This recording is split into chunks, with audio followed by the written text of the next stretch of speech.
A pergunta de hoje pode parecer simples, mas não é tão simples assim. A pergunta é: precisei parar a produção por causa da quarentena.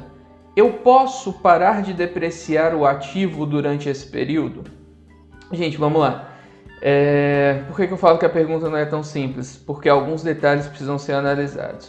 O que acontece? A gente sabe que a partir do momento que eu tenho um ativo, seja um ativo imobilizado, seja um ativo intangível, eu vou ter, para ele a depreciação ou amortização.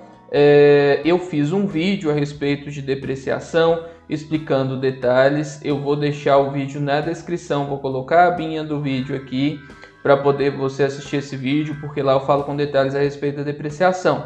Então, eu comprei um ativo imobilizado, um ativo intangível, enfim, comecei a usá-lo, lembrando que a depreciação ela começa a partir do momento que o ativo estiver disponível para uso e não necessariamente a partir do momento que eu começo a usá-lo. Isso é uma informação importante para poder responder a pergunta que eu coloquei aqui.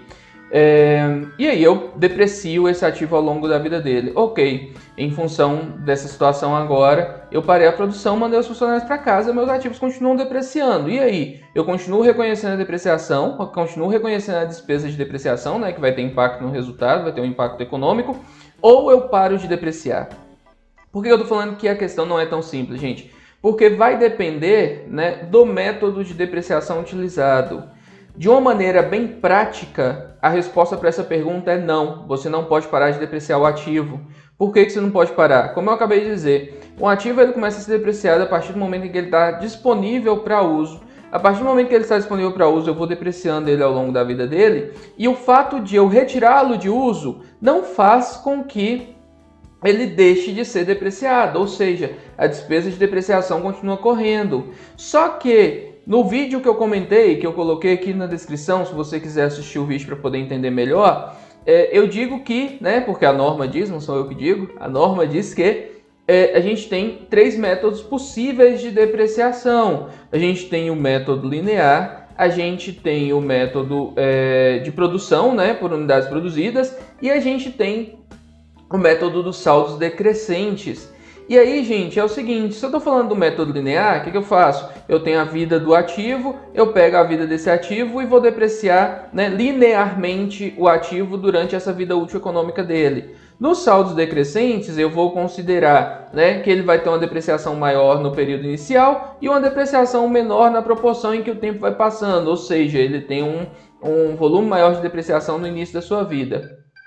Isso é algo que está definido em norma. E aí o que acontece? Tanto um quanto o outro tem como lógica para a depreciação a passagem do tempo. O meu ativo já foi colocado à disposição para uso em algum momento. Se ambos têm, por definição, a passagem do tempo como base para a depreciação, o tempo não parou de passar, O mundo não parou, aliás, o mundo parou, mas o tempo não parou em função da quarentena. Então, se o tempo continua correndo, eu não tenho por que parar com a depreciação, porque a base da depreciação é o tempo. Só que eu tenho também o método por unidades produzidas. E o método por unidades produzidas, como o próprio nome diz, se eu estou produzindo, pelo número de unidades que eu produzi naquele momento, eu vou depreciar. Se eu não estou produzindo, eu não tenho depreciação. E aí, nesse caso, eu posso parar a depreciação. Por quê? Porque o meu método é o método de unidades produzidas. 2 questões importantes. Questão 1. Se eu estou fazendo pelo método de unidades produzidas e não estou produzindo, e por isso eu entendo que a minha depreciação vai parar, eu preciso fazer 2 coisas importantes. Primeira coisa, eu preciso avaliar se, em função da passagem do tempo, eu vou ter que revisar a minha estimativa de capacidade de produção daquela máquina para o resto da vida útil dela. Primeira coisa, eu preciso avaliar se eu preciso fazer uma revisão da estimativa com relação à quantidade de produção, de capacidade de produção daquela máquina. Esse é o primeiro ponto. Segundo ponto, eu preciso avaliar se, considerando até mesmo o primeiro ponto, considerando que pode reduzir a capacidade de produção daquela máquina, eu preciso avaliar se aquela máquina é passível de uma redução ao valor recuperável de ativo, ou seja, eu preciso avaliar se ela vai ter uma carga de impairment aí. Se ela não puder ser recuperada dentro do meu planejamento para os próximos anos, eu tenho que reconhecer uma despesa por redução ao valor recuperável de ativo. Então, Essas são duas coisas que a gente precisa avaliar. Segunda questão que eu quero colocar com relação a tudo isso que eu discuti.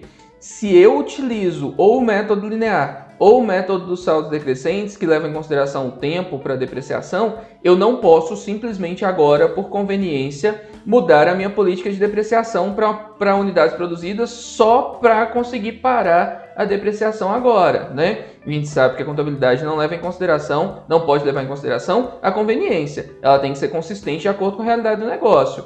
É uma situação atípica, mas não é uma situação que mudou só no contexto do seu planejamento operacional da sua empresa. Não é uma questão estratégica dentro da sua empresa, não é um fato novo que enseje aí uma mudança de política contábil. Então você não pode mudar, né? Só porque você não pode parar a depreciação no método linear ou no método de saldos decrescentes, você mudar para unidades produzidas para parar a depreciação? Não pode. Isso seria conveniência, não seria consistência. Não existe nada, né, nenhuma mudança no contexto operacional da sua empresa especificamente que justifique uma mudança no método de depreciação, que seria uma mudança de política contábil. Então não pode.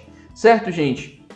Em resumo, é isso. Se for pelo método linear ou no método dos saldos decrescentes, não pode parar a depreciação. Se for pelo método de unidades produzidas, pode parar a depreciação se não estiver produzindo nada. Tem que tomar cuidado com relação à questão da produtividade da máquina, né? Se você vai ter que revisar a estimativa ou se você vai ter que considerar um eventual impairment para aquela máquina ou para a unidade geradora de caixa da qual aquela máquina faz parte.